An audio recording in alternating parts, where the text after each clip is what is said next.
É isso, família. Então começamos aí no nível pagodinho, pagodinho. Só deixa eu avisar aqui no Insta, já avisei no Twitter que nós estamos online. Mas e aí, galera, como vocês estão? Tudo suave? Tudo de boinha? Tira foto, Insta. Ih, acho que... Ah, voltou. Boa. Como estamos, galera? Tudo bem? Tudo suave?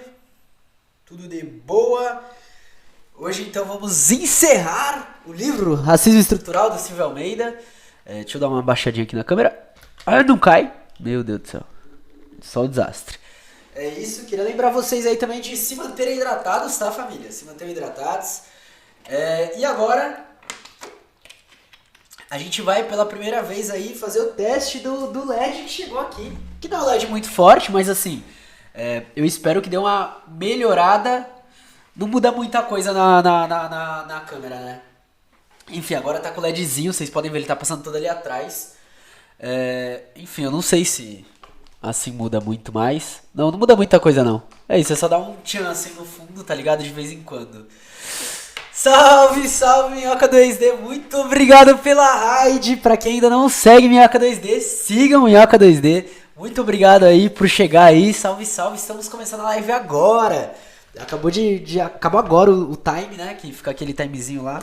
A gente tava ouvindo um pagodinho pra começar uma terça-feira animada, né? Porque eu já sei que tá tudo difícil demais. Eu falei, hoje vamos no pagodinho. Vamos começar suave, começar na alegria. Nosso lema é ousadia e alegria, né não? Então estamos aqui pra mais uma live, galera. Bom, antes de tudo, né, os recadinhos de sempre. Hoje vai ter indicação de livro antes de começar a live, porque temos recebidos. Primeiro de tudo, galera, eu sou o Marcos Morcego, né, podcaster, faço live, tamo aí sempre nesse corre. Hoje o meu microfone parece estar muito bom, que é uma surpresa pra mim, ultimamente ele não tava, hoje ele tá, decidiu funcionar. E pra quem quiser acompanhar aí, pra quem quiser ver as discussões, @morcego_, Marcos_ é o lugar. Nossas redes sociais principais, Insta e Twitter, além da gente usar tipo o Tico-Teco de vez em quando. Além das redes sociais, galera, a gente tem um podcast chamado Caverna do Morcego, que teve episódio ontem com a... Meu bigode tá muito grande. Tenho que fazer a barba, já tá na hora já. Teve episódio ontem com a Espaguete, camarada do PCB, pré-candidata a deputada em Minas Gerais. Então, quem ainda não ouviu, vai lá ouvir, o episódio tá muito bom. Camarada arregaçou, tá ligado? Ouça a Espaguete falar lá na Caverna do Morcego. Enfim, a gente faz aqui as lives na Twitch, depois elas vão pro YouTube, então a gente também utiliza o YouTube como plataforma. E agora a gente tem um grupo de estudos presencial, já aconteceram 2 encontros, tá tudo salvo no YouTube, tá ligado? Mas tem mais pra acontecer. Dia 6 é o próximo e dia 6 vai estar rolando uma oficina no mesmo lugar de Zine, de HQ. E é muito louco porque a gente vai discutir Gramsci, pá, e a galera do Zine falou que vai montar uns zines e vai fazer alguns desenhos aí voltados justamente pra questão das discussões que o Gramsci faz. Então a gente vai ter aí essa relação, essa coisa aí no grupo de estudos presencial. Mais informações, só me chamar, só dar um salve, tá ligado, família, que a gente responde aí as dúvidas. Além disso, família, aqui aproveitando pra fazer a divulgação. A gente tá com cupom de desconto na Autonomia Literária de 20%, hashtag Morcego na Autonomia. E aqui, ó, qual o horizonte? Hegemonia, Estado e Revolução Democrática. Álvaro Garcia Linero e Inigo Errejón, tá? Lineira, como vocês sabem, é uma pessoa que eu sempre indico. Então, quem quiser aí, dá uma atenção no livro da Autonomia. Os livros, por exemplo, dia 6 a gente vai trabalhar com Poder, Política e Partido, que é um livro da expressão popular. Esses livros que estão no grupo de estudos estão também com 20% de desconto a partir do cupom na expressão morcego, tá? Pra quem quiser os PDFs e o livro que a gente vai ler hoje e também o roteiro de estudos do grupo de estudos presencial, o link do Drive está aí. Além disso, uma aqui, eu nem sei se cabe na tela, vou tentar colocar aqui, espero que caiba. A gente também tá com desconto lá na Contracorrente, tá, família? E na Contracorrente, cupom de desconto, escrevi errado. O cupom se chama Caverna do Morcego 50. Sim, 50% de desconto lá na editora contra a corrente, 50%, até o dia 31. Não perca essa oportunidade também, vai lá e compre o seu livro, família. Além disso, o que mais?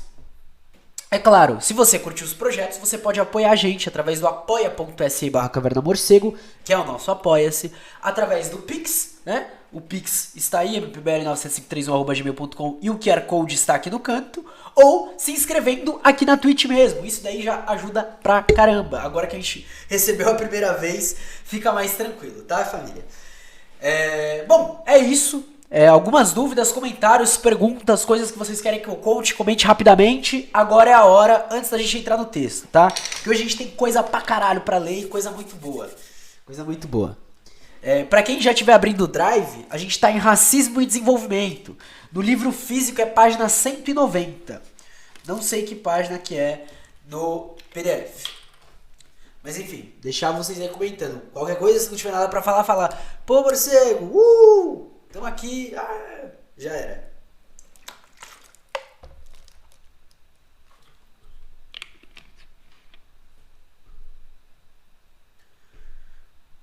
Nada, família.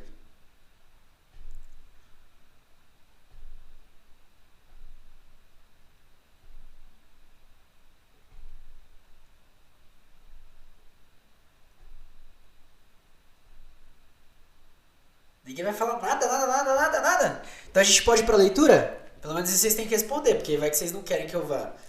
Aí não vou pra leitura, mas se vocês falarem pode ir, eu vou pra leitura. Ai. Enfim, ontem eu fui no ato, né? Na Marcha das Mulheres Negras. Peguei aqui vários bagulho. Tomei já uns bagulho ali. Esse daqui eu acho que vai pro fundo que tá os Panteras Negras e o Fora PM. Colocar ali do lado, talvez. Tô pensando ainda, porque deu uma amassada, né? Mas é uma ideia que eu tava tendo aqui.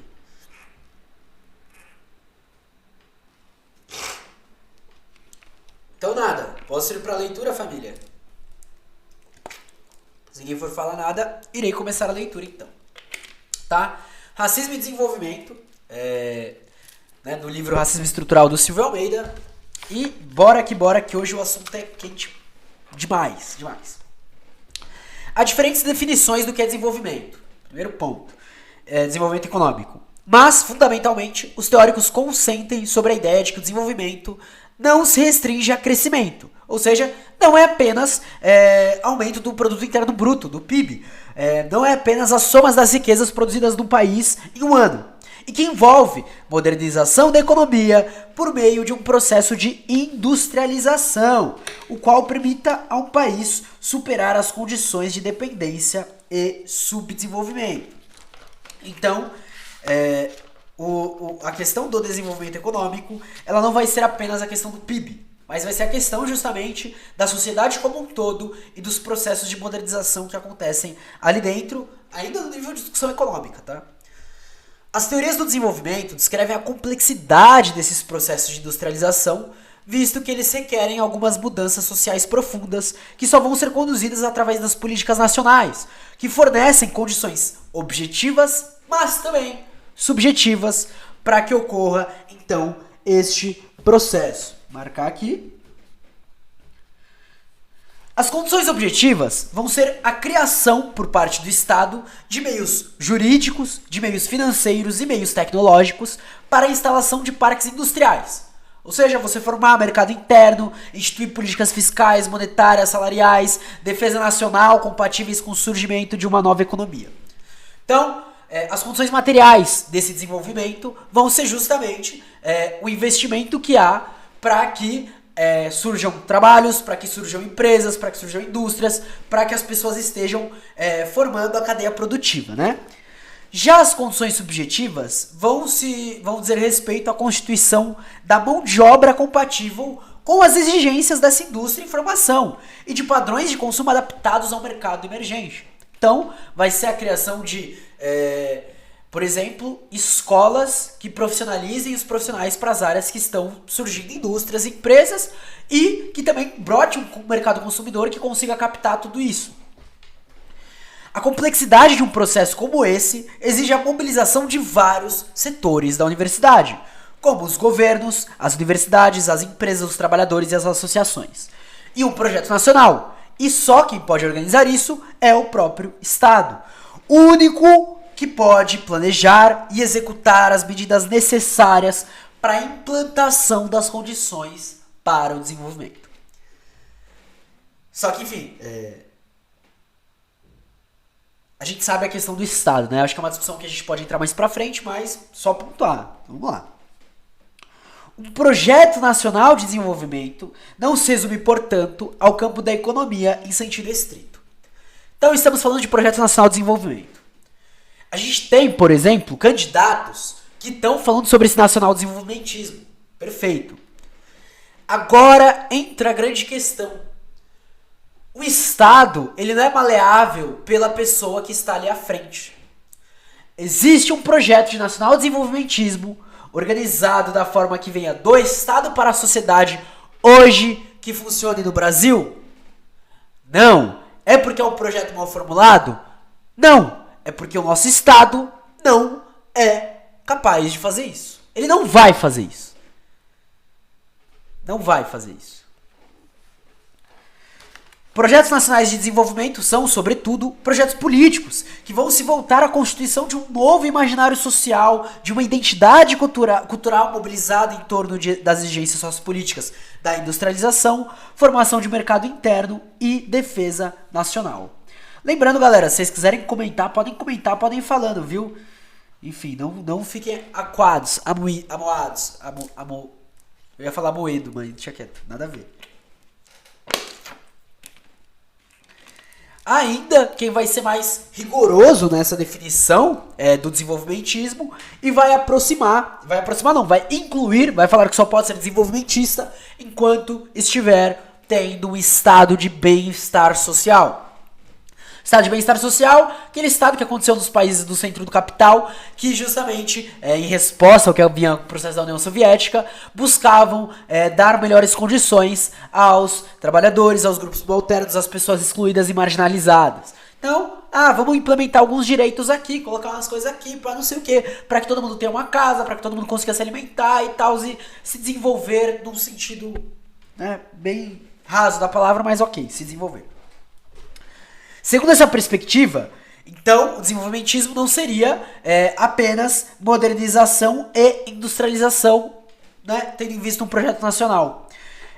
Nem apenas a formação de mercado interno e o fim da dependência externa, mas exige a ideia de bem-estar social, de democracia, no sentido liberal do termo, distribuição de renda e busca de igualdade.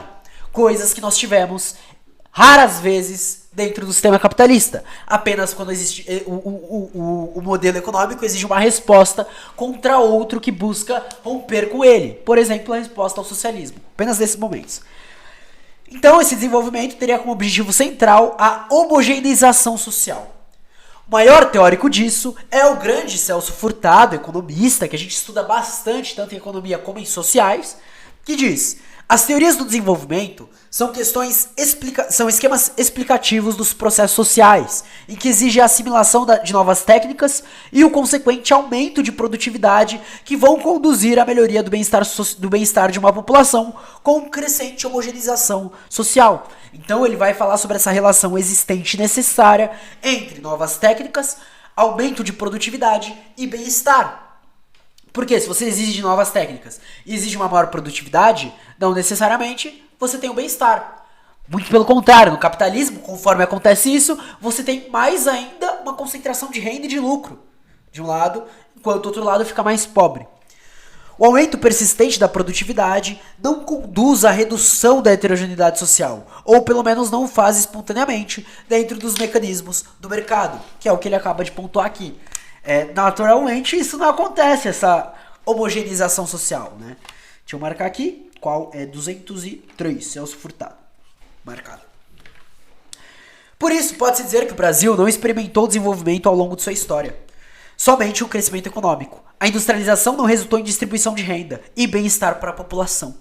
Sem distribuição de renda, a industrialização e o aumento da produção tornam-se expressões de... Marquem essas palavras, família. Isso é importante demais no Silvio Almeida, no Jacob Gorender, na Lélia Gonzalez, no Clóvis Moura. modernização conservadora, em nome da manutenção da desigualdade, concentração de renda, que exigiram não é de hoje que a gente tem a democracia do jeito que é. As instituições não estão assim porque elas estão falhas, tá? Mas exigiram a supressão da democracia, da cidadania, ocultação dos conflitos sociais, inclusive de natureza racial. Explicitamente, no sentido de exigir uma teoria da classe dominante, teoria, tá? Teoria com base científica, feita em universidade, pesquisa mesmo. Mais ou menos desde os anos 1930. Tá? Mais ou menos. E como já dissemos antes, a ideologia da democracia racial teve um papel fundamental no processo da modernização conservadora. Então, enfim, essa é uma das partes mais importantes que a gente tem nesse livro, onde a gente fala justamente sobre o que acontece no Brasil no decorrer da história. O Clóvis Moura, quando ele vai falar sobre escravismo tardio, ele fala: a gente é o último país a abolir a escravidão. A gente tem uma sucessão de modernizações que vão acontecendo no Brasil e todas elas mantêm a escravidão. Pós-abolição, pós-processos de industrialização no país, a gente tem uma adaptação, onde a modernização continua, só que é uma modernização que busca trazer elementos da escravidão. Uma modernização conservadora, que é o que a gente tem até hoje. Assim, o racismo não vai ser um mero reflexo de estruturas arcaicas que poderiam ser superadas com a modernização, pois, e marquem novamente, a modernização é racista. Tá? A modernização é racista. E como ressalta Denis de Oliveira, um dos maiores estudiosos de Clóvis Moura, com base no pensamento do Clóvis Moura, diz assim: as particularidades históricas brasileiras permitiram construir um processo de modernização capitalista, mantendo estruturas arcaicas, que não são anomalias, não é errado para o sistema, eu digo, né? Mas sim integrantes dessa lógica de desenvolvimento histórico específica. Essa modernização, o capitalismo, aqui no Brasil, a formação do Estado brasileiro necessita de uma modernização dos ideais, da estrutura e da questão econômica existente durante a escravidão, do racismo. Não há capitalismo sem racismo. Cara, essa é uma das melhores partes desse livro, de longe, velho. De longe, uma das melhores partes desse livro. E é por isso que o Alisson Mascaro fala, né? Quando a gente entra em Marx, a parte mais importante são as contribuições à crítica da economia política pra frente, né? Tipo, nesse rumo de discussões econômicas. E é o que a gente vê aqui. E não que as outras partes não sejam importantes. Mas a parte econômica é a que consegue ligar todo o pensamento e trazer o sentido do que a gente está discutindo, né? Então, o próprio Silva Almeida... Desculpa, que capítulo é esse mesmo? A gente tá... Eu acho que tem ferramenta de pesquisa, né? Pesquisa o conceito de desenvolvimento. A gente tá na parte... Calma aí. Ó, racismo e economia é o capítulo, e é o subcapítulo racismo e desenvolvimento. A gente tá na terceira página dele, quarta página dele. O conceito de desenvolvimento. Dá 20 segundinhos aí pra pesquisar. Se quiser procurar pelo número das notas, é 204, né? A nota 204, logo na linha abaixo da nota 204. 10 segundos. Bora.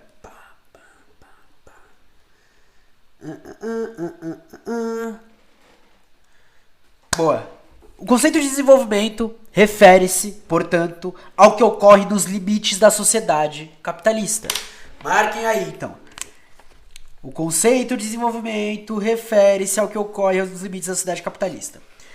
Este é, aliás, o cerne das críticas dos autores da chamada teoria da dependência. Teoria, é claro que ele coloca a teoria da dependência porque tem várias, mas eu vou dar um foco aqui, aproveitando que há uns dias atrás, acho que foi aniversário do Rui Mauro Marini, alguma coisa assim. Estudem pelo menos um pouco sobre teoria marxista da dependência, tá? Florestan vai ser um pouco de base para isso, próprio Rui Mauro Marini, enfim, tem um episódio no Revolution muito bom sobre teoria marxista da dependência, leiam um pouco sobre isso. E para essa teoria, para quem o desenvolvimento de alguns países está inexoravelmente vinculado ao subdesenvolvimento de outros. Então, nessa teoria da dependência, vai falar justamente sobre um país está desenvolvido porque o outro não está. Ou quer dizer, um não está subdesenvolvido porque o outro se desenvolveu a partir desse, né? Não existe, portanto, desenvolvimento sem subdesenvolvimento. Porque desenvolvimento é nos marcos do capitalismo. Adotar um projeto de desenvolvimento nacional envolve a decisão de participar de um conflito interno e externo e uma posição de dominação ou de subordinação no jogo do capitalismo internacional. Realmente uma ótima introdução para o tema. E aí é onde entra a crítica feita pelo Walter Rodney em como a Europa subdesenvolveu a África. Outra recomendação que eu acho muito boa. Deixa eu marcar aqui. Neste livro importantíssimo, o intelectual caribenho coloca em xeque a ideia tão comumente divulgada de que os países africanos eram subdesenvolvidos antes mesmo da chegada dos europeus. Portanto, ele bate com uma das bases da ideologia racista. Ele chega e fala, não, calma lá, tá errado isso daqui. Ele vai afirmar que os países africanos eram desenvolvidos, já que possuíam condições técnicas e políticas para sustentar o seu próprio modo de vida. Ponto. É no capitalismo que o desenvolvimento articula um significado universal, né? Que é essa ocidentalização das coisas. A tese de Rodney, apoiada na mais autorizada biografia sobre o tema, é de que o colonialismo que retirou da África os meios necessários para a sua reprodução material. Então, marcar aqui também.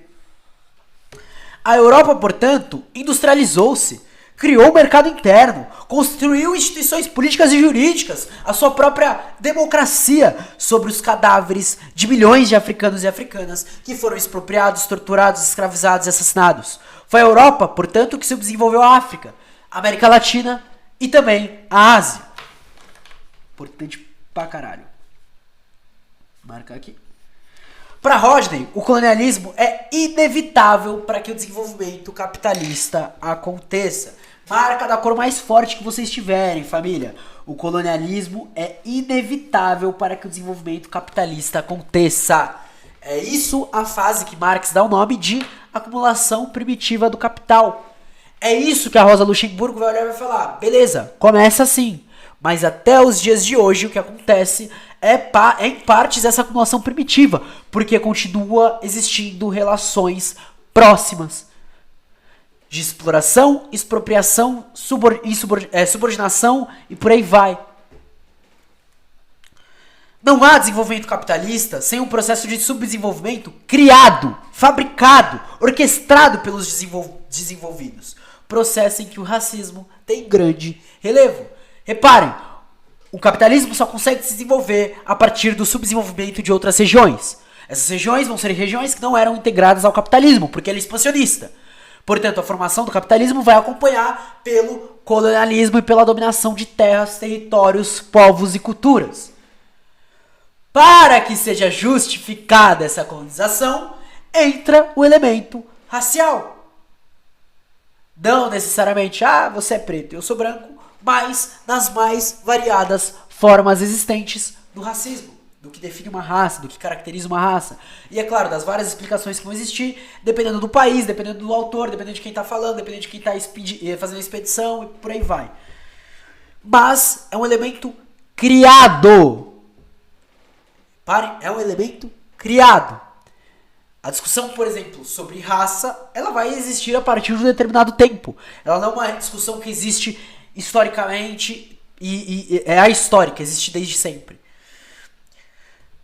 O único desenvolvimento possível do colonialismo... O único desenvolvimento positivo do colonialismo, diz o autor, foi o seu fim. Que não acabou mais ou menos, né? Enfim. E a tese de Rodney, então, vai nos colocar diante de duas questões, né? A primeira, até que ponto o silêncio das teorias de desenvolvimento sobre o racismo é uma exigência ideológica? já que os modelos de desenvolvimento, por seu compromisso com o capitalismo, têm o racismo como elemento estrutural, mas que não pode se revelar sem expor contradições insuportáveis, principalmente para aqueles que falam da periferia do capital, formada em sua maioria por negros indígenas. E a segunda questão é se é possível um modelo de desenvolvimento nos países periféricos, ainda que capitalista, que não envolva o racismo, o qual se vincula à pobreza. Então, primeira questão, dentro dessas teorias desenvolvimentistas, até que ponto é possível existir um silêncio sobre a questão racial? E aí, acho que a gente pode entrar aí no próprio Mark Fisher, no realismo capitalista, né? Porque o ponto que nós chegamos é que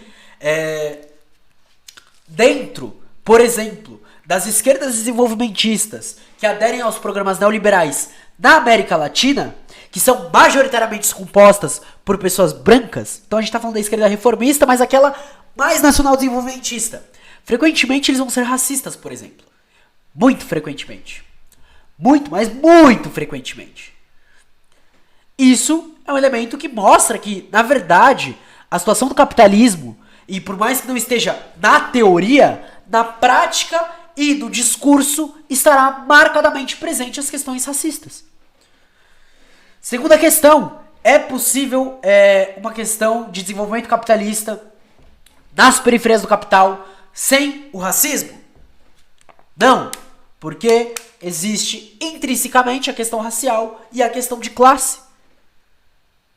A única forma de não existir é se todo mundo fosse definido é uma raça só que tem aqui, pá. Então não existe mais a questão racial como problema, só a questão classista.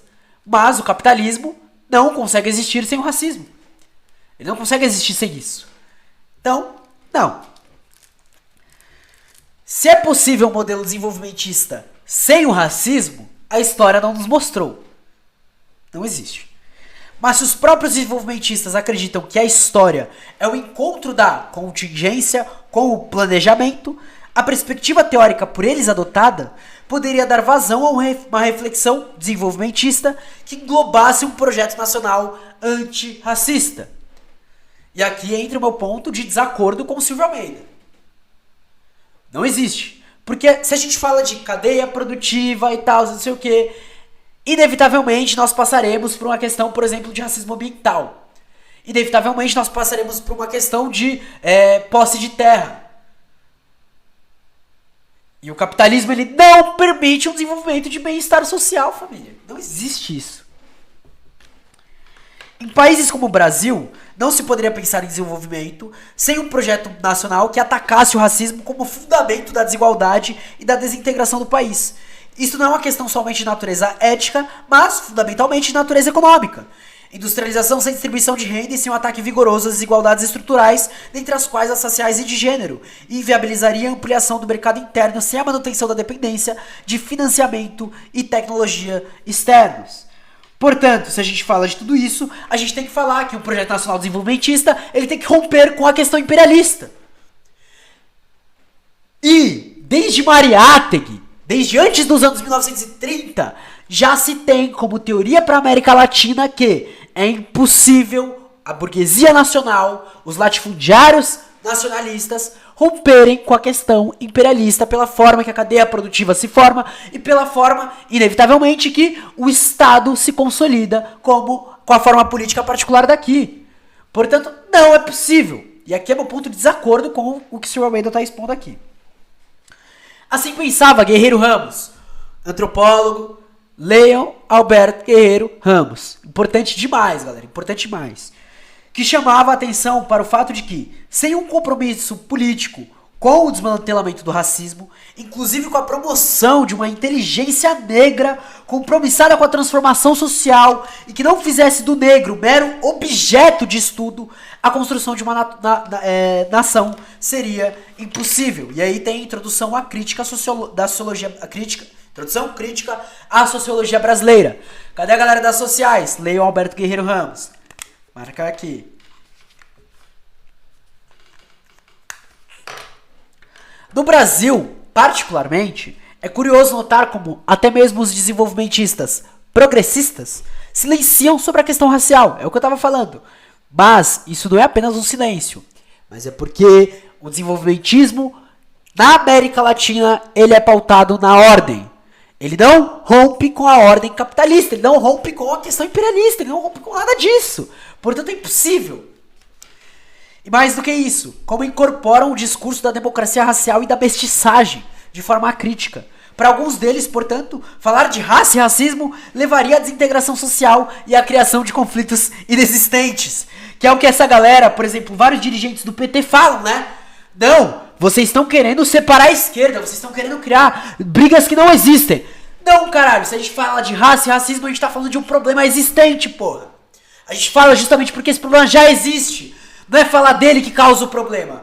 Essa é a questão que o Bolsonaro coloca. Vocês estão usando de uma retórica, que é uma retórica liberal, que se aproxima do fascismo para a consolidação da teoria deles de unificação nacional de forma reacionária. Em A Lenda da Modernidade Cantada, livro em que o pensamento social brasileiro e os debates sobre a questão racial são passados em revista, Marcelo Paixão conclui que uma agenda desenvolvimentista transformadora e democrática tem que, necessariamente, incluir o tema das relações raciais, pois o pensamento social brasileiro, através de sua razão culturalista, em algum momento de nossa história, se pôs, de forma resoluta, à disposição da agenda de desenvolvimento de nosso país. Não obstante, consideramos que neste momento, as novas batalhas encaminham-se no sentido de nos livrar de um atávico autoritarismo, que ainda insiste em reger as relações sociais e raciais em nosso meio. Assim, uma vez tendo sido realizada ao longo de todo o século passado a grande obra de transformação do Brasil em uma nação industrializada e moderna, agora a nova agenda exige a construção de uma nação fraterna, igualitária e democrática. Nesse sentido, é inevitável incluir nessa pauta o desejo de que as cores e as formas das diversas pessoas povoem todos os espaços sociais presentes da vida nacional, livres da mazela representada pelo racismo, seja qual variante for. Se um dia estiver condenado à civilização, hoje condenado à justiça social, o povo brasileiro terá de se erguer sobre os seus próprios pés. Achar que no Brasil não há conflitos raciais, diante da realidade violenta e desigual que nos é apresentada cotidianamente, beira o delírio, a perversidade ou a mais absoluta má-fé. Toda vez que alguém da esquerda faz isso, se aproxima mais do discurso bolsonarista, por exemplo, para dar um exemplo, mas é um discurso da direita de modo geral. A população negra constitui mais da metade da população brasileira. Diante de tal demografia, é difícil conceber a possibilidade de um projeto nacional de desenvolvimento que não enfrente o racismo no campo simbólico e prático.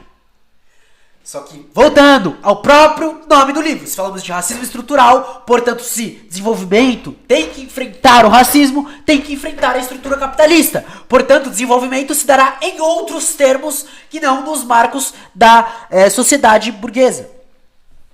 O silêncio dos desenvolvimentistas brasileiros diante da questão racial chega a ser constrangedor. Não é constrangedor, galera. É porque é nos marcos capitalistas que eles falam.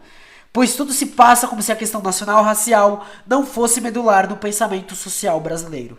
Talvez essa presença ausente da questão racial seja a prova mais contundente de que o racismo pode obstruir a capacidade de compreensão de aspectos decisivos da realidade, mesmo daqueles que querem sinceramente transformá-la. Antes de entrar em crise e racismo, família, perguntas, comentários, opiniões, falem comigo. Por enquanto eu vou ler aqui que minha mãe mandou aqui pra mim, tá? Enfim.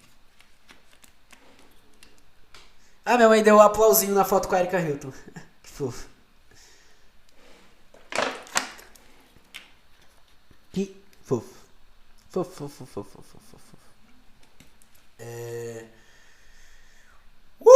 Nossa. Chegou a dar garganta agora. Já não tenho, né? Vamos lá, respira. Ai.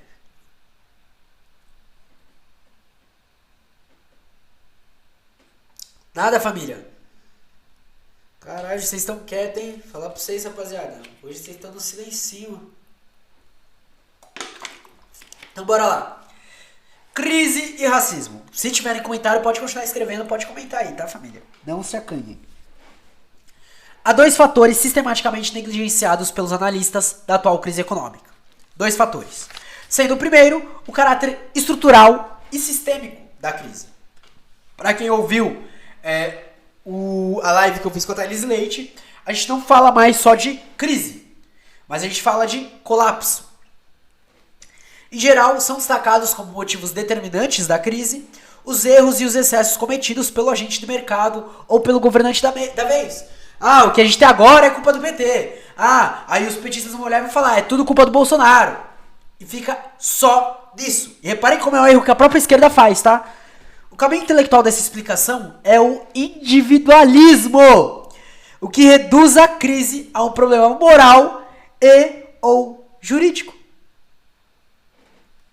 Desse modo, a avaliação das crises e suas graves consequências sociais, como fome, desemprego, violência, encarceramento e mortes, convertem-se em libelos pela reforma dos sistemas jurídicos, pela imposição de mecanismos contra a corrupção, ou ainda por campanhas pela conscientização acerca dos males provocados em decorrência da ganância ou da sede do lucro.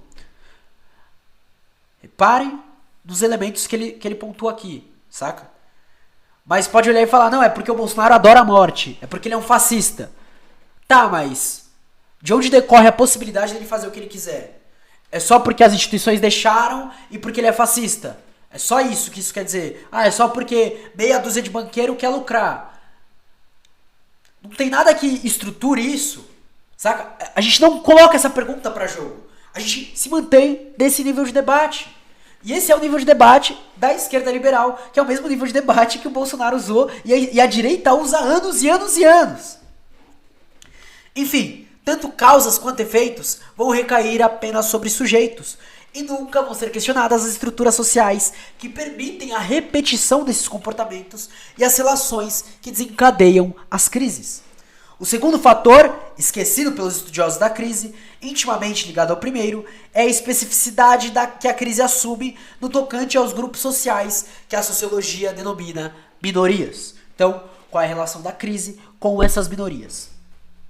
E aí, vamos chegar a duas conclusões. Primeira, a identificação de um grupo social minoritário deve levar em conta as peculiaridades de cada formação social, uma vez que a dinâmica do processo discriminatório vincula-se à lógica da economia e política. O que isso quer dizer? Vamos analisar a questão negra, a questão racial, a questão indígena no Brasil. A gente tem que colocar um elemento histórico, político, social e econômico para entender como se deu essa formação no princípio e como ela se desenvolveu até os dias de hoje. E aí sim a gente vai ter maior precisão sobre a qual grupo estamos nos referindo, como é a composição deles, embora a gente saiba que de um modo geral vai ser plural, mas generalizando, para entender como que esse grupo está sendo afetado em determinada situação. Isso é um trabalho de sociologia. Sem isso, você perde o caráter. Sem isso, você pode trazer reducionismos. Se você tira o elemento do colonialismo e da escravidão como elemento chave para se entender a sociedade capitalista brasileira, a sua visão sobre revolução, por exemplo, vai ser totalmente limitada. Segundo, a discriminação só se torna sistêmica se forem reprimidas as condições se forem reproduzidas as condições sociopolíticas que naturalizem a desigualdade de tratamento oferecido a indivíduos pertencentes a grupos minoritários. Por isso, já dissemos que, em face da estrutura política e econômica da sociedade contemporânea, formas de discriminação, como o racismo, só se estabelecem se houver a participação do Estado. Portanto, se o racismo é sistêmico, ele necessita a participação do Estado. O Estado é quem opera a reprodução. Então, se a gente fala sobre racismo estrutural, que está ligado às estruturas, às condições econômicas e políticas que formam essa sociedade, também o Estado vai se formar assim. Portanto, o Estado não resolve isso, porque ele é agente da reprodução do racismo. Isso é muito importante. E aqui vem até uma questão de diferenciação que a gente pode utilizar para, por exemplo, a galera fala, né? Ah, não, a pessoa preta ela não produz racismo, ela reproduz. Reprodução tem uma categorização em cima da reprodução, que não é que a pessoa ela deixa de ser racista, mas é pela posição que ela ocupa nas relações sociais que são baseadas na produção, nas relações sociais de produção. Então, no capitalismo, nenhum indivíduo produz o racismo. Todos os indivíduos se reproduzem porque eles estão no meio dessas relações sociais de produção. O racismo ele é operacionalizado pela questão da forma política e da forma econômica em relação, tá? Importante pontuar isso para que não saiam daqui falando: ah, o morcego falou lá que ó, o Estado só reproduz, então a gente pode ocupar o Estado e mudar isso, porque ele só reproduz, ele não produz o racismo. Não. Isso é uma questão estrutural. Antes de continuar, comentários, opiniões, perguntas. Tô dando espaço pra vocês comentarem, hein, família? Aproveita. Embora vocês podem comentar o tempo todo, né? É que vocês estão muito quietos, eu não gosto disso. Não gosto disso. Não gosto de silêncio. Gosto de quando a pessoa... morcego! As coisas assim. Mas tá tudo certo, tá? Tá tudo certo. Então agora nós vamos para o que é a crise, afinal. Porque eu acho que é realmente um elemento importante que ele coloca, né? Tipo, ele fala um pouco sobre crise, só que ele fala, não, mas vamos discutir primeiro o que é a crise. Ele já abre assim: a crise é um elemento estrutural inscrito na lógica da sociedade, da sociabilidade capitalista. Marcado. Isso daqui, quem vai dizer é o próprio Alberto Guerreiro Ramos, né? A sociedade capitalista é, em razão de seus antagonismos e conflitos estruturais, fundamentalmente portadora da crise. E por isso, só pode ser estável em suas respectivas estruturas sociais, políticas e institucionais por períodos limitados. Não existe capitalismo sem crise também, família. Seu desenvolvimento não transcorre nem linear, nem continuamente. As fases da relativa estabilidade são sempre interrompidas por grandes crises. Quem é que descobre isso, família? Como que é o nome do filho da puta? Ah, ele tá ali, ó. Karl Marx. Ele mesmo, é o homem, é o bicho. É isso, caralho. Nosso negro comunista, caralho. Deste modo, sendo a crise parte do capitalismo, defini-la é, de certo modo, determinar o funcionamento não só da economia, mas também das instituições políticas que devem manter a estabilidade. Para quem quiser, Joachim Hirsch vai falar sobre isso, o Alisson Mascaro também, tá? Mas Joachim Hirsch em Teoria Materialista do Estado. Deixa eu marcar aqui. 210 e abrir na próxima página de notas. Aqui. Pronto. O processo de produção capitalista depende de uma expansão permanente da produção e de uma acumulação incessante do capital. Grifem essa parte também, tá, família? O processo de produção capitalista depende de uma expansão permanentemente da produção e da acumulação incessante do capital. Entretanto, essa acumulação de capital e a necessidade do aumento de produção encontram limites históricos que se chocam com as características conflituosas da sociedade. Existem certos momentos em que esse lucro não vem mais para o capitalista. E a crise vai se dar justamente quando esse processo econômico capitalista não encontra compatibilidade com as instituições e as normas que deveriam manter a estabilidade. Então reparem, família.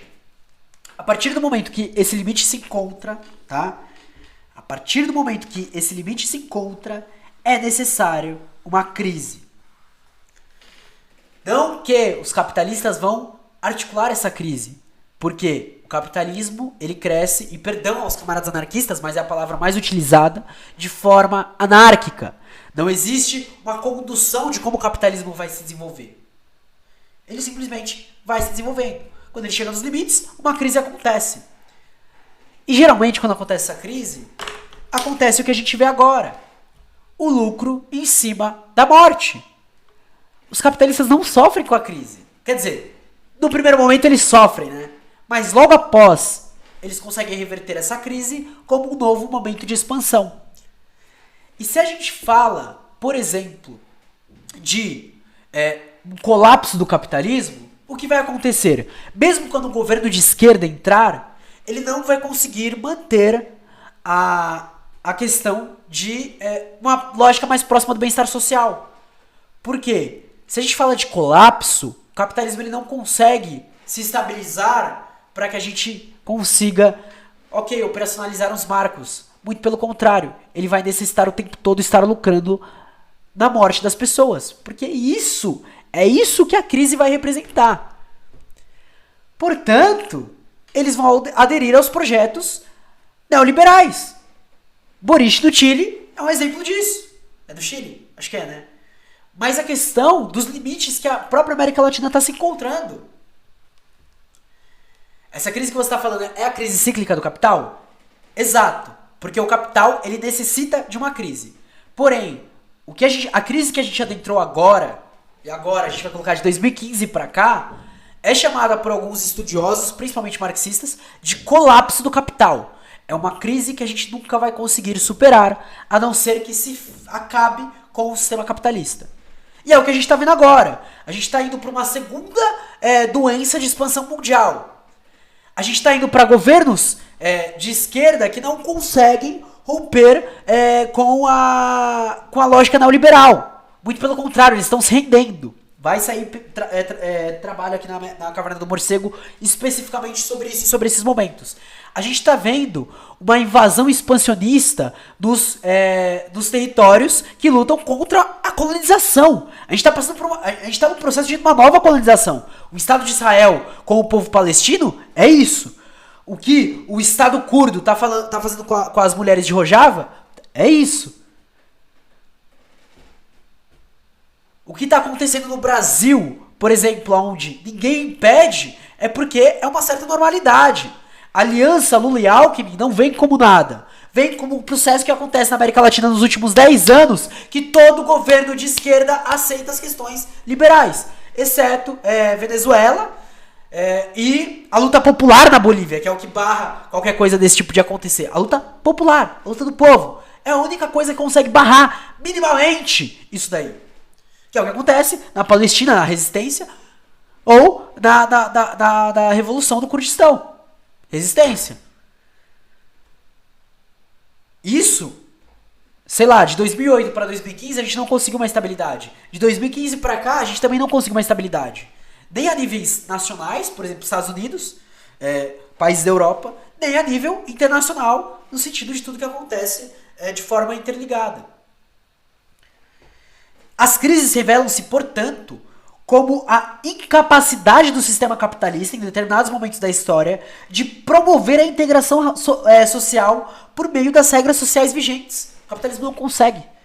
Em outras palavras, o modo de regulação, marquem modo de regulação, tá? Eu acho importante depois estudar um pouco sobre essa discussão conceitual. Constituído por normas jurídicas, valores, mecanismos de conciliação e integração institucionais, entra em conflito com o regime de acumulação. Portanto, a própria normalização e a tentativa de regular os conflitos entra em disputa com a própria acumulação. O capitalismo, ele está resolvendo os conflitos, só que essa resolução acaba que não gera mais uma acumulação constante do capital, né? Mais valor não gera mais valor. A acumulação não gera acumulação. A partir desse momento, isso não serve mais pra gente. Geralmente, em situações que existe uma sede muito grande por lucro, é quando acende o fenômeno fascista. Alemanha, Itália, Brasil, na ditadura, Brasil agora. Se for trazer exemplos, a gente vai ficar aqui o ano inteiro, né? Chile, com Pinochet. Bom dia, Tabacas, tudo bem, camarada? Tudo suave? De boa? Deixa eu continuar marcando aqui normas jurídicas, valores, papapá. Ok. Reparem, ele fala que essas normas jurídicas, os valores, os mecanismos de conciliação entram em conflito com o regime de acumulação. A Dilma, no segundo governo, não estava fazendo um governo muito para a esquerda. Ela estava fazendo muito mais para a direita. A gente está quase entrando em O Racismo e as Crises. O Grande Pânico de 1873, o imperialismo e o neocolonialismo. Quase, tá? A gente está numa página antes. A Dilma, por exemplo, ela não faz um governo muito à esquerda no segundo governo. Ela faz um governo muito mais voltado para a direita. Porém, o que ela estava fazendo já entrava em conflito com o regime de acumulação. O que a gente tem? Impeachment, logo em seguida série de reformas e logo em seguida um governo proto-fascista. E aí, do nada, todas as empresas estão lucrando, todo mundo olha e fala, nossa, o que o Bolsonaro está fazendo é errado, mas deixa seguir. Todo mundo aceitando propina, aceitando o bagulho lá do negócio do orçamento secreto e pá, não sei o que. Os bancos lucrando como nunca e pá. É como se tivesse consertado o regime de acumulação. É isso. A consequência disso é que a ligação entre Estado e sociedade civil, e para quem quiser entender um pouco melhor sobre sociedade civil, dia 6 do mês que vem, dia 6 de setembro, nós estaremos... Nossa, é um dia antes do ato, né? Dia 7. Não, é dia 6 de agosto, perdão. Ufa, tava chapando. Dia 6 de agosto. Opa, ó, viajei. Dia 6 de agosto nós estaremos tanto em live quanto no ateliê do Bexiga falando sobre isso, tá? Sobre sociedade civil. Mantida como foi visto, mediante a utilização de mecanismos repressivos e de inculcação ideológica, começa a ruir. Então, o Estado e a sociedade civil, essa conexão vai cada vez mais ruindo. O sistema de regulação entra em colapso, o que resulta em conflitos entre instituições estatais.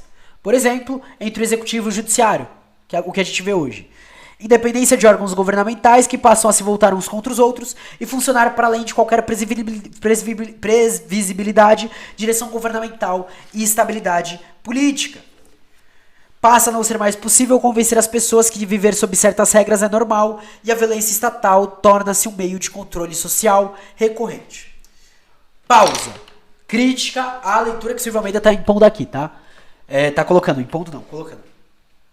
Se a crise é algo necessário e pertencente ao capital, é intrínseca a ele, ao capitalismo, logo as instituições entrando em conflito e tudo isso que está acontecendo que a gente chama de as instituições não estão mais funcionando, também vai ser algo normal e necessário ao capitalismo. Portanto, se você quiser consertar as instituições, é necessário acabar com o capitalismo, porque é algo intrínseco esse momento. É intrínseco. Se as crises são intrínsecas e sempre que acontece crise acontece isso, vai ser algo intrínseco ao capitalismo. Ponto. Passa a não ser mais possível convencer as pessoas de que viver sob certas regras é normal. E a gente até entende que, ok, certas regras sociais vão existir. Mas passa a ser difícil porque a gente sempre tenta um convencimento acerca da ordem. Que normalidade é essa? Porque se for para convencer as pessoas da mesma coisa que a direita tá dizendo, por exemplo, o Lula tentando convencer as pessoas da mesma coisa que o Alckmin tenta convencer, que se foda. É lógico que você não vai derrotar, porque é um discurso da ordem. É um discurso que é uma normalidade que nunca interessou para quem é da periferia. A violência estatal torna-se um meio de controle social recorrente. Caralho, a gente tem um dos maiores índices de encarceramento em massa no governo Lula. Caralho, o governador Alckmin, ele faz a chacina que faz em meio a um governo federal Lula e Dilma. A violência estatal é algo normal. É algo normal. Essa é a normalidade que está se falando. Você não está rompendo com ela. Você chegar e falar, não, mas agora a gente tem perseguição e tal, não sei o que, papapá. Em que momento não houve? Talvez agora a gente tenha um agravamento disso. Beleza, a gente tem uma nova forma como isso se articula. Beleza. Só que a gente vai bater pedindo pra voltar pra uma forma que ainda era isso, e uma forma que permite gerar essa forma mais brutal, essa forma mais radicalizada? Não. Se eles estão, e aqui eu vou utilizar, desculpa pessoal da autonomia, mas vai sair algo que vai discutir isso na autonomia, tá? Se eles estão com a hegemonia da subversão, você não disputa, porque a gente tá falando da extrema direita, tá? Você não disputa pela hegemonia da direita, pelo que a direita bate. Não. Se você estiver disputando isso, você vai ganhar a direita e vai ganhar a hegemonia da ordem, no máximo. Não. Se eles estão disputando a subversão, a gente vai disputar a subversão, para que a subversão seja radicalizada para a esquerda. Para que você vá na raiz do problema. Não para que você volte a diminuir o problema e dar uma ocultada, passa um paninho e fala, não, calma, não vai acontecer nada disso. Não. Tem que acabar com essa porra. Deixa eu marcar essa parte para pontuar que eu tenho críticas aqui, tá? E bela pergunta, Tabacas. Bela pergunta. Vou até colocar ela aqui. Que normalidade. Crítica. Boa. Como assinala David Harvey, o capitalismo possui dificuldades que devem ser negociadas com sucesso para que o sistema permaneça viável. A primeira é a anarquia de mercado, que eu trouxe, na fixação de preços. E aqui é David Harvey, não iria marcar, não sou muito... Enfim, eu preciso focar nele, mas ainda não tive... Eu sempre que eu leio ele, eu fico meio... E a segunda é a necessidade de exercer suficiente controle sobre o emprego da força de trabalho para garantir a adição de valor na produção e, portanto, lucros positivos para o maior número possível de capitalistas. Enfim, a cada 1 hora a gente teve 1 milhão de pessoas entrando... 1 milhão de pessoas entrando na linha da fome e a cada dia a gente teve 1 bilionário do ovo. É isso. E é nesse momento que os mecanismos de regulação são fundamentais. Então vamos falar um pouco sobre o Grande Pânico de 1873, o imperialismo e o neocolonialismo. Eu vou dar 2 minutos para vocês proporem perguntas, pensamentos e tal, tomarem uma água, irem no banheiro, porque eu também vou no banheiro, tá, família? 2 minutinhos, eu tô marcando aqui, 11h09, entre 11h09 e 11h10 a gente volta, tá? Na verdade, eu acho que vai trocar de minuto daqui a pouco, mas enfim. 11h10 a gente volta então, tá? 11h10. Rapidinho.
Salve, salve família, voltando aqui. Então, abram aí sobre o racismo e as crises, tá? O racismo e as crises.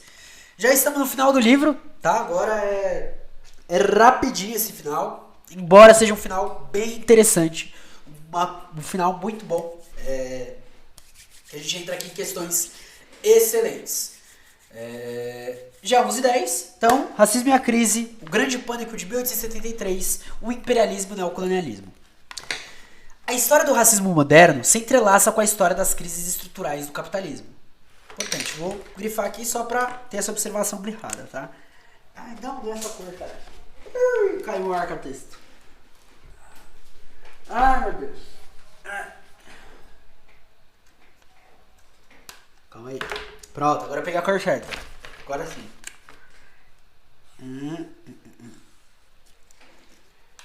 A necessidade de alteração dos parâmetros de intervenção estatal a fim de retomar a estabilidade econômica e política. E aqui, entenda essa estabilidade como o funcionamento regular do processo de valorização, ou seja, de gerar mais valor capitalista, sempre resultou em formas renovadas de violência e estratégias de subjugação da população negra.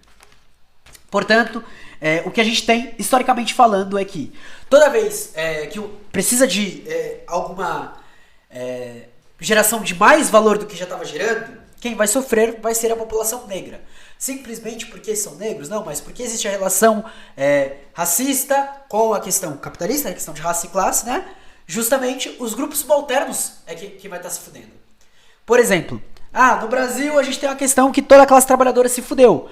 Tá bom, mas a maior parte da classe trabalhadora é realmente racializada. Logo, vai ter essa questão direta. E antes, na questão de, por exemplo, colonialista, a gente nem precisa falar, né? Negros e indígenas era quem mais se fudia, enfim. Só para exemplificar de uma forma mais simples o que é essa questão. E aí eu levanto um ponto, né? Se a gente teve um encarceramento em massa, principalmente de mulheres jovens negras no governo Lula, isso é sinal de que acontecia uma adaptação ao sistema capitalista.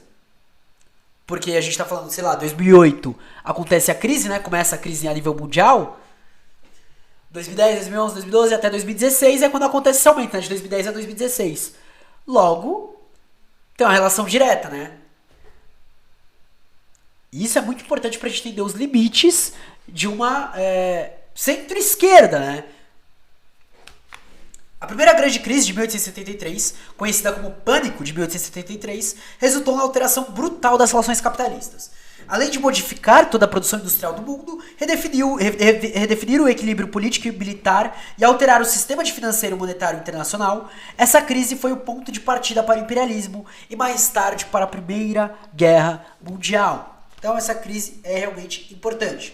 Para quem quiser, Oswaldo Codiola, As Grandes Depressões, tá? Pela Alameda, da hora. Gosto da Alameda. O imperialismo, então, marcou o início da dominação colonial e da transferência das disputas capitalistas do plano interno para o plano internacional.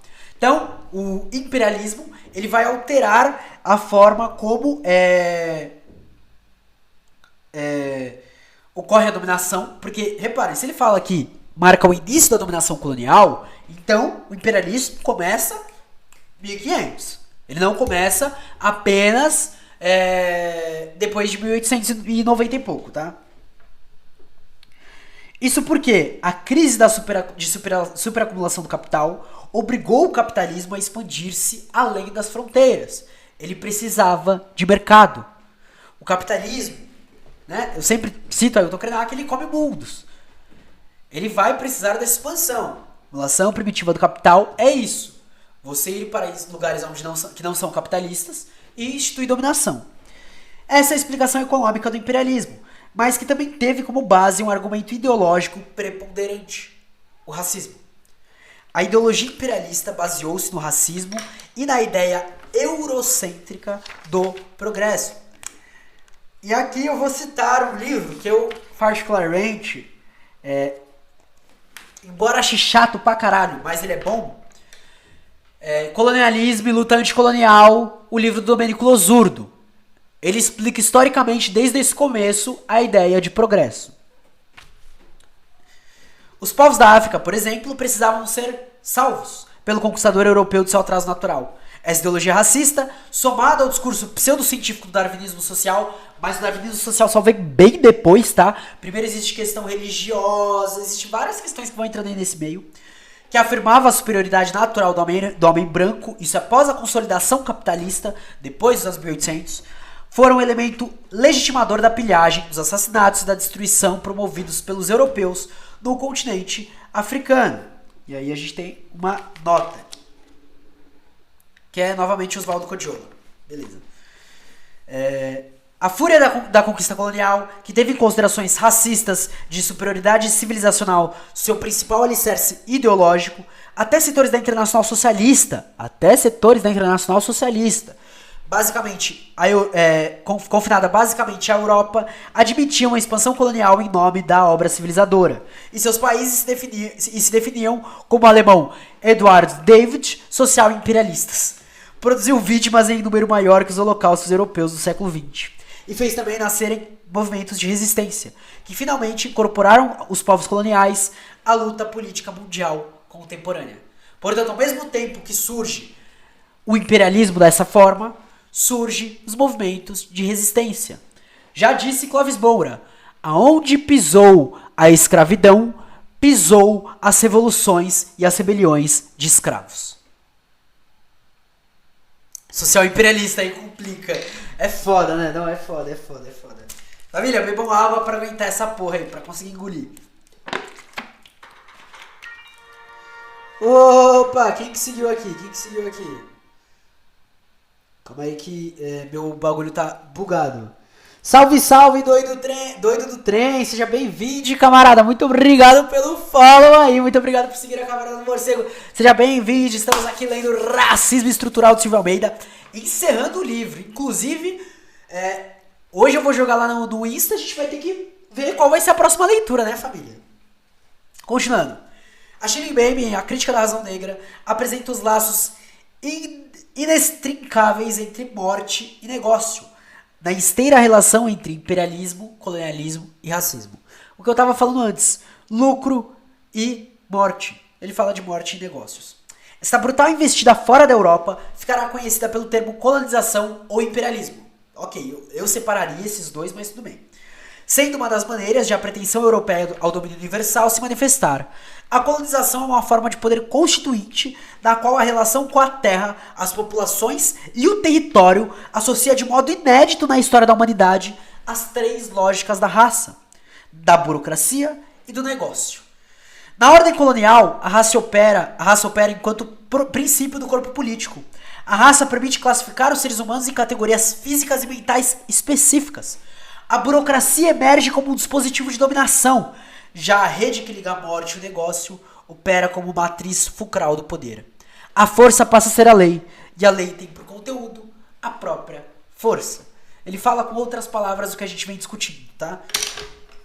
A bolsa de valores, o empreendimento colonial e o desenvolvimento do capital financeiro são, ao fim e ao cabo, os fundamentos econômicos que permitiriam a construção do racismo e do nacionalismo como manifestação da ideologia do capitalismo após a grande crise do século XIX. Vou marcar aqui essa leitura do Mbembe, ok? E agora a gente vai para a crise de 1929, já um pouco mais recente, falar sobre o welfare state e a nova forma do racismo. Após a Grande Depressão, de 29, e a Segunda Guerra Mundial, o arranjo social estabilizador resultou no regime fordista de acumulação e no welfare state, estado de bem-estar social.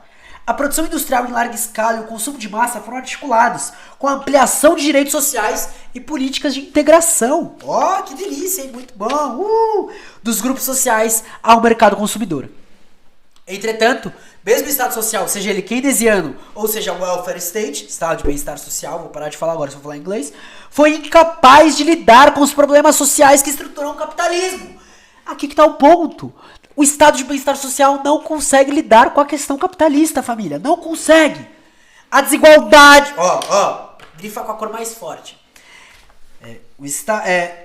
Estado social keynesiano ou welfare state foi incapaz de lidar com os problemas sociais que estruturam o capitalismo. A desigualdade é um dado permanente do capitalismo, que pode se dar, a depender das circunstâncias históricas e arranjos políticos específicos, no máximo, maior ou menor. Não é lidar, é gerenciar a barbárie. Quem se mantém na questão da ordem, na questão do capitalismo, ou vai diminuir a desigualdade ou aumentar a desigualdade. A barbárie permanece, você não lida com ela, você gerencia. Tabacas, hoje você tá só me dando as letras que eu preciso pra chutar pro gol, caralho. Você é louco. É isso. Mesmo na era do ouro capitalista, do capitalismo, o acesso aos direitos sociais pelos trabalhadores não foi simétrico. Variava de acordo com a capacidade produtiva do país, o setor da economia, o grupo social a que pertencia o trabalhador. Os setores de alto risco da economia e países de fraca demanda interna, com baixa capacidade de inovação tecnológica, possuíam fracas redes de proteção social, baixa permeabilidade às reivindicações da classe trabalhadora. Continuava uma merda para a classe trabalhadora. Havia setores fordistas que se serviam de bases não fordistas de contratação, o que significava que alguns trabalhadores eram submetidos à superexploração ou mesmo ao trabalho compulsório, ainda que sob a égide de um Estado social ou democrático. Portanto, mesmo o estado de bem-estar social permite a superexploração da mão de obra dos trabalhadores. Mesmo a gestão mais reformista, mais social-democrata, mais de boa possível, ainda é uma gestão da barbárie. Ainda vai superexplorar, vai matar, prender corpos de grupos subalternos. Só lembrando do podcast com a Leite. A Thalys Leite é foda, parça, é foda. Vou marcar aqui. E aqui é o David Harvey, tá? Em condição pós-moderna. Caralho. Outra importante distinção feita por Harvey para se compreender as limitações do welfare state é entre os setores monopolista e competitivo na indústria. O setor monopolista, ele vai ter uma... telemarketing me ligando. Puta que me pariu. Todo dia essa porra.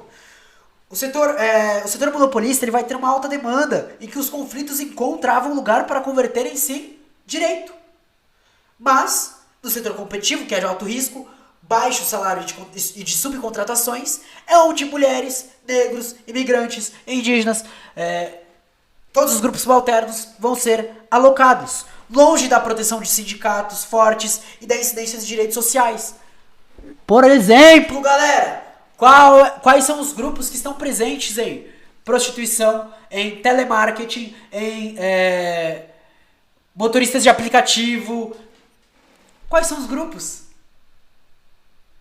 É a galera que já é subalternizada, já é periferizada, já é jogada para as margens, é a galera marginalizada que tá nesses lugares. Que tá sem direito, sem proteção, sem ajuda. Os desempregados.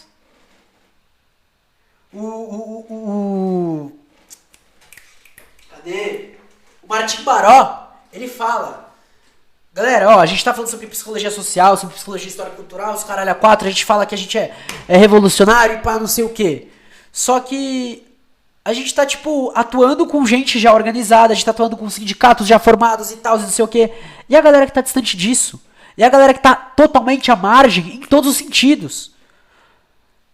Sabe, eu tô fazendo psicologia, no sentido de minhas próprias pesquisas, meus próprios estudos, ele falando, tá? Pra chegar nesses grupos, porque se eu não tô chegando nesses grupos, minha psicologia não é uma psicologia social.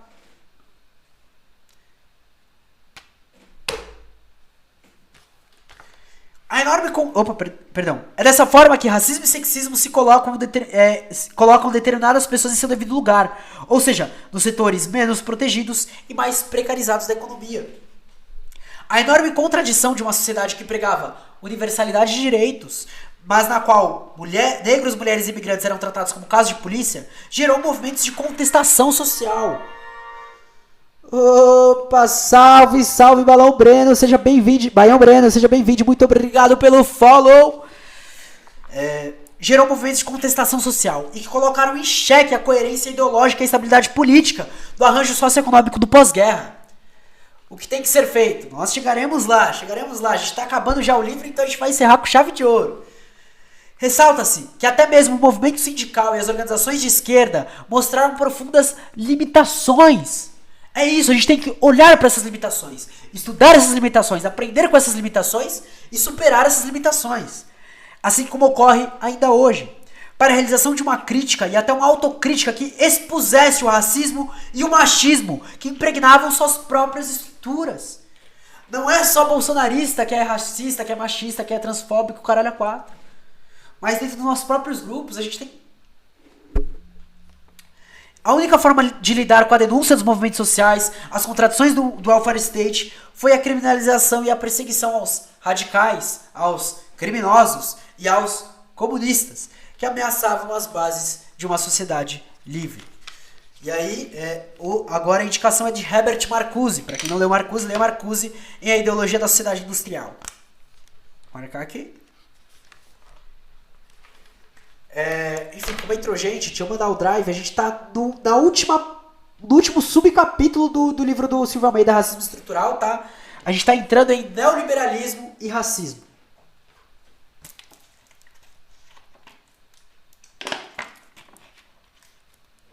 Página 126 do drive, do PDF. Página 205 do livro físico. Neoliberalismo e racismo. Agora a gente vai falar do momento atual, do que a gente está passando hoje. A crise do estado de bem-estar social e do modelo fordista de produção dá ao racismo uma nova forma. Reparem, toda vez que o sistema capitalista se atualiza, o racismo também se atualiza, porque eles estão aqui. E, consequentemente, a forma machista, misógina, transfóbica também vai estar se atualizando conforme tudo isso, LGBTfóbico e por aí vai. O fim do consumo de massa como padrão produtivo predominante, o enfraquecimento dos sindicatos e a produção baseada em alta tecnologia e a supressão dos direitos sociais em nome da austeridade fiscal tornaram populações inteiras submetidas às mais precárias condições, ou abandonadas à própria sorte, ou anunciando o que os muitos consideram de esgotamento do modelo expansivo do capital. É o colapso. Se ele não consegue se expandir, ele acaba. Chama-se por austeridade fiscal o corte das fontes de financiamento dos direitos sociais, a fim de transferir parte do orçamento público para o setor financeiro privado. É o que a gente está vendo hoje, desde a Dilma. Em nome de uma pretensa responsabilidade fiscal, segue-se a onda de privatizações, precarização do trabalho e desregulamentação dos setores da economia. Do ponto de vista ideológico, a produção de um discurso justificador dessa destruição de um sistema histórico de proteção social revela a associação entre parte dos proprietários dos meios de comunicação de massa e o capital financeiro. É um acordo das elites. O discurso ideológico do empreendedorismo, que na maioria das vezes serve para legitimar o desmonte da rede de proteção social de trabalhadoras e trabalhadores, da meritocracia, do fim do emprego e da liberdade econômica como liberdade política, são diuturnamente martelados nos telejornais até nos programas de entretenimento. Portanto, eles uniram o útil ao agradável. E aí, ao invés de a gente estar batendo em toda a construção ideológica e material, alguns setores da esquerda reformista vão olhar e vão falar: tira o Bolsonaro que a gente melhora.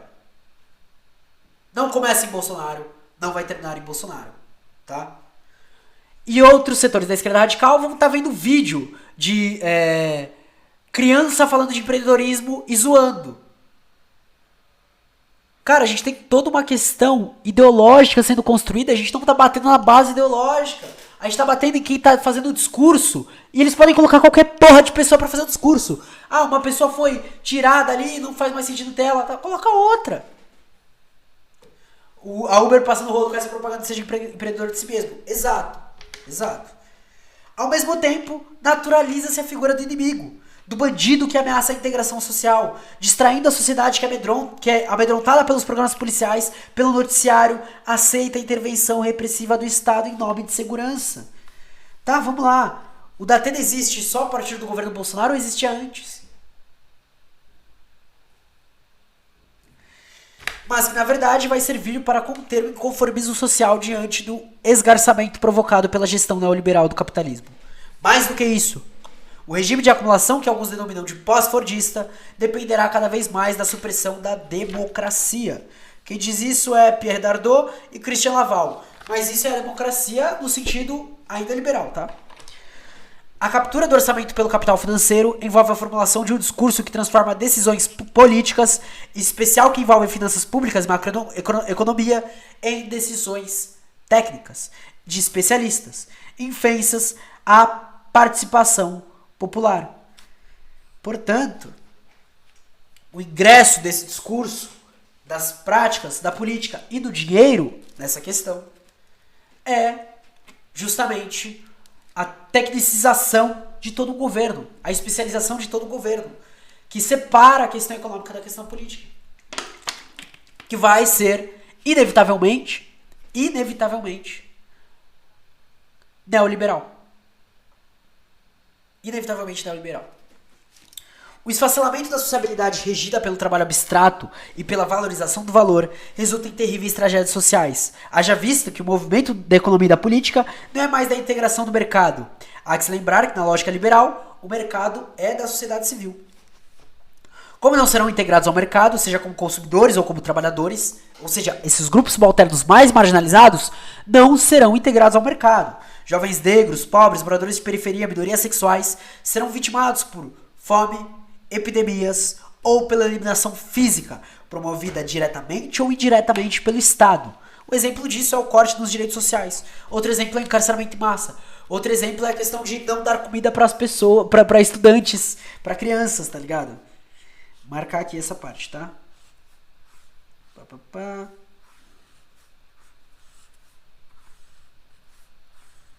Enfim, no contexto da crise, o racismo é um elemento que se apresenta como um elemento de racionalidade, de normalidade, que se apresenta como um modo de integração possível de uma sociedade em que os conflitos tornam-se cada vez mais agudos.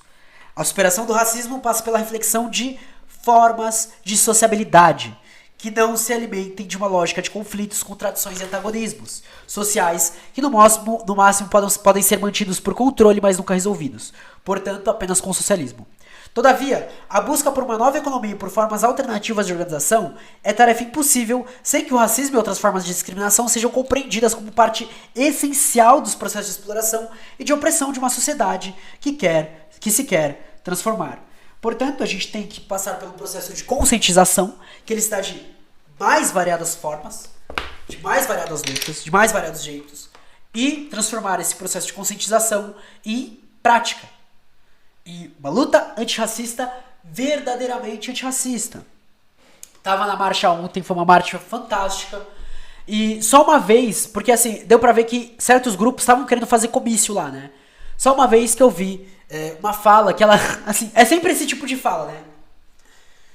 Gente, a gente tem que acabar com o racismo estrutural, o racismo religioso, com o racismo institucional, acabar com todas as formas do racismo. E pra isso a gente vai votar no Lula e fazer ele ser eleito no primeiro turno. E esse é o problema que a gente enfrenta do nosso próprio trabalho de conscientização. Nosso trabalho de conscientização, ele coloca elencando um homem branco que está se aliando a vários fascistas, a vários genocidas, a vários racistas, para fazer um projeto de emancipação do povo preto? Não. Não. Você entender aquilo lá como objetivo tático para sua luta estratégica é uma questão. Mas o pessoal acha que ganhar no primeiro turno resolve tudo. Isso é uma coisa que a gente tem que... E aqui eu falo principalmente pra galera preta que me acompanha, tá ligado? Se a gente quer realmente emplacar uma luta antirracista, a gente não ganha de capitalismo com capitalismo negro. A gente não apaga fogo com mais fogo. A gente apaga fogo com água. A gente apaga o capitalismo com o socialismo. Pra galera marxista, revolucionária, comunista, que fala a gente tá no fascismo, pá, não sei o que. Já disse Pachucanes, só se derrota o fascismo com o socialismo. Reparem como as duas linhas se seguem. Justamente porque esse capitalismo e racismo se unem, a revolução todos esses grupos subalternos que estão unidos ao capitalismo vai se dar através de uma revolução contra essa estrutura, contra essa sociedade burguesa, contra o próprio capital. Bom, galera, encerramos o livro. Você que gostou, não esquece de seguir nas redes sociais, @morcego_, Marcos_, tá ligado? No Insta, no Twitter. Não se esquece de apoiar o nosso projeto, é muito importante. apoia.se/cavernamorcego, pixmpbl9731@gmail.com, QR Code está ao lado. Ou se puder se inscrever aqui na Twitch, também fortalece demais. Não esquece também que saiu um episódio novo no podcast Caverna do Morcego, em todas as plataformas. Também acompanha lá. Muito obrigado aí pela força, tabacas. Perguntas, opiniões e coisas pra gente encerrar este livro, família. Agora é a hora. Hoje à tarde vou abrir alguma coisa lá, vou escolher alguns livros aqui, a gente vai discutir outros livros a partir da semana que vem. Lembrando, é verdade, amanhã, 8 horas da noite, as veias abertas da América Latina, aqui neste mesmo canal, 8 horas da noite, tá? Mas agora é o momento de vocês. Nossa, você é louco, 1h30, foi bem o tempo, hein? Mais de 20 páginas, quer dizer, menos de 20 páginas, foi bem, 18 páginas, tá? Da hora. Agora é o momento.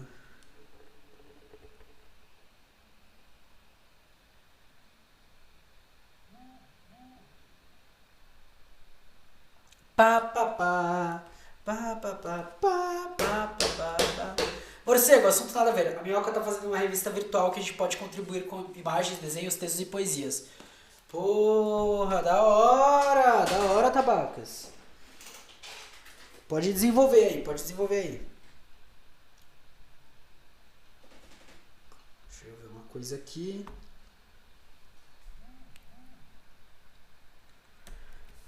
Será que. Depois eu vou chamar a minhoca do. A minhoca do. Apareceu alguma coisa aqui no meio. Depois eu vou chamar a minhoca do. É a minhoca 2D, né? Vou chamar no Twitter, que eu acho que é onde eu sigo. Eu acho que eu sigo no Insta também. Enfim, eu dou um salve pra perguntar o tema e tudo. É, e aí, se possível, sim, claro. Se der, com certeza. Com certeza. Bom, família, eu vou fazer a raid para Preto e Nerd, tá? Tem minha tensão sistêmica. Interessante, interessante. Vou entrar em contato lá, vou trocar uma ideia. Da hora isso, curti, curti. Família, vou mandar a raid para Preto e Nerd, tá? Fechou? Queria deixar um grande beijo, agradecer a presença de geral. Pra quem não acompanhou tudo, já já estará no YouTube. Já já eu digo, talvez hoje à noite, assim, eu tô cheio de coisa pra fazer, mas eu vou tentar, tá? Muito obrigado de verdade, muito obrigado por quem ficou aqui, quem conversou, quem ficou quietinho só ouvindo, quem acompanhou, quem leu esse livro com a gente, cara, show demais. E amanhã a gente continua as Veias Abertas da América Latina, semana que vem a gente começa outro livro, tá?